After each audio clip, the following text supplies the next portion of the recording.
All right, balancing reactions. What is it and why do we need to worry about it? So balancing reactions is basically putting numbers in front of chemicals in order to make sure the number of an element is the same on both sides of the arrow. So if I have 3 magnesium on this side, I want to have 3 on this side. And that's based on conservation of mass, which basically says you can't create or lose mass. So I have to have the same number and type of elements on both sides of the arrow. These can't disappear or appear out of nowhere. So to do this, we're going to follow a set of steps, 3 steps. Step number 1, use coefficients of balance elements one at a time, but you can treat polyatomic ions as a single unit. What does that mean? Well, if I'm balancing Mg, I don't care what happens to OH because it's going to confuse me and make me overthink. So for those type of situations, I'm just going to do one element at a time. However, if I have a polyatomic ion, I'm going to treat it as a single unit. So rather than look at this as 1p and 4 O's, I'm going to look at this as 1PO4 here and 2 here. It just makes your life a little bit easier. 2, balance alphabetically, one element at a time, but do H and O last. It just works out. For some strange reason, by balancing the H, you're able to balance the O, and you'll see that in a second. So that's just a general rule, and it just happens to work. 3, if you have an odd number of an element on one side of the arrow and even number on the other side, double the odd side. And once again, it's just a little trick that helps you save a lot of headache. Because you can't make an even number odd, but you can make an odd number even. So by doing this, you save yourself a lot of aggravation, and we'll see what that looks like. All right, so let's start balancing. So alphabetically means Mg first. So I have 3 here. Now I have 3 here. So that's balanced. Do I care what happens to the O and H? No, I do not. I just worry about that later when the time comes. Next on my alphabetical list is PO4. I have 1 here, 2 here. So I'm going to put a 2 in front of this. Next comes H and then O. So H's, I have 2 times 3, that's 6. I have 3 times 2, that's 6 as well. That's total 12 H's. So how do I get 12 H's on this side? Put a 6 here. O's, I'm not going to worry about the O's inside of PO4. That's going to make me do too much counting. So instead I'm going to just focus on the ones here. The reason I don't need to worry about the ones here is because they've already been balanced. So I'm just not going to go through the aggravation. So how many O's do I have? 3 times 2. Remember, you distribute. Whatever's inside the parentheses gets multiplied by 2, and then whatever you put in front of the reaction, you multiply by that as well. So that's where we get 6. Well, looky here. We already have 6 O's. So we're balanced. So if we want to kind of simplify this in terms of trying to go over answers real quick, we would say, okay, my answer for this is 3, 2, 1, 6. And that's just 2, 3, 1, 6. And all that is the coefficients in front of the reactions. You have the 2, the 3, the 1, and the 6. So if you don't have a number in front, you assume it's one of them. And that's how that works. This is just a quick way if you want to go over answers for a bunch of them at the same time. All right, next on our list is CO3. We have 1 CO3, 1 CO3, we're done. We'll move on. 2 NAs, 2 NAs. Next comes hydrogen. 2 plus 2 is 4 hydrogens. So I need to put a 2 in front of this. There's my 2, the 4 hydrogens there. You have 4 here. Now O's, you have 2 O's, 2 O's. Why not look at the O's in CO3? Because I've already taken care of those.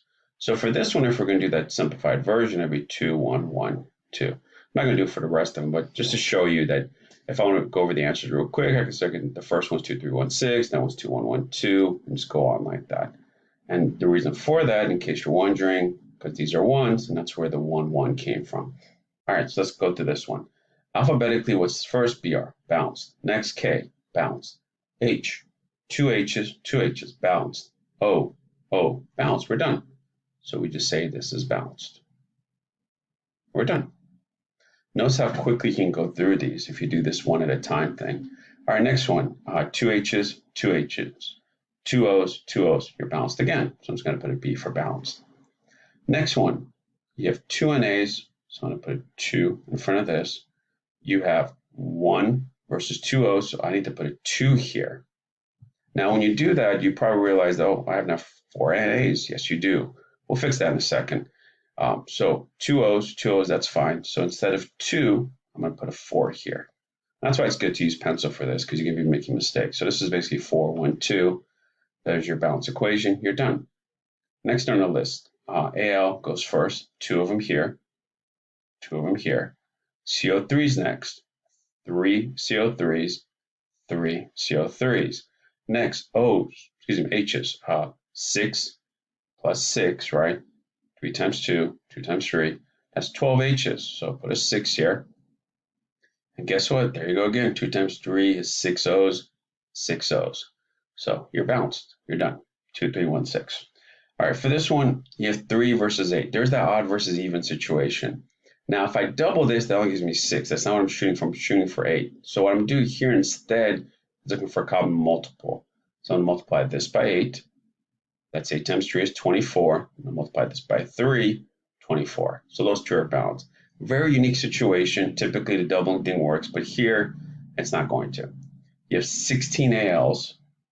16 ALs. You're balanced. Next, 3 CSs. 3 CSs.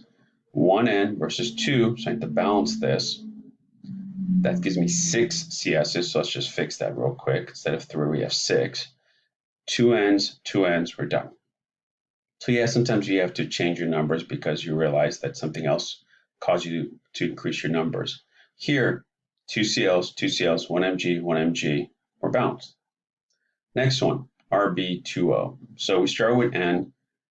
There's 2 N's here, so I'm going to put a 2 here. That gives me a total of 6 O's.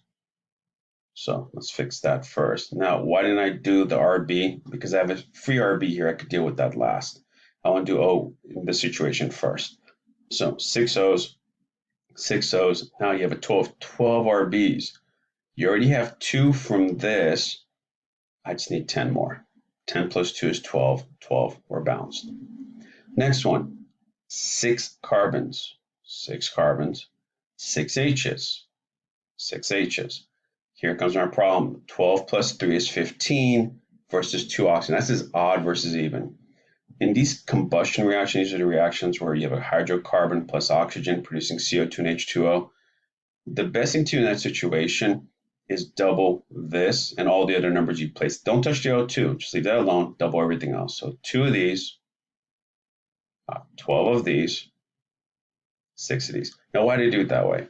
Because by doing it this way, I've already have these balanced, right? Because 3 and 6, when 1 worked, so if I double this, and double this, these will stay balanced. And you can see that.